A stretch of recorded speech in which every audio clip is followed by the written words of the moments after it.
হাজারো ব্যথা বেদনার পরে ফিরে আসনি তুমি আপন ঘরে।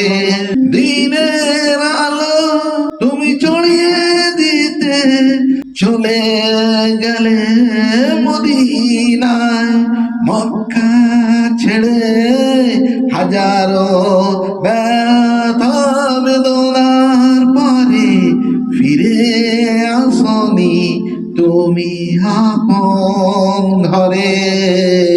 হে রাসূল তোমাকে ভুলি আমি কেমন করে,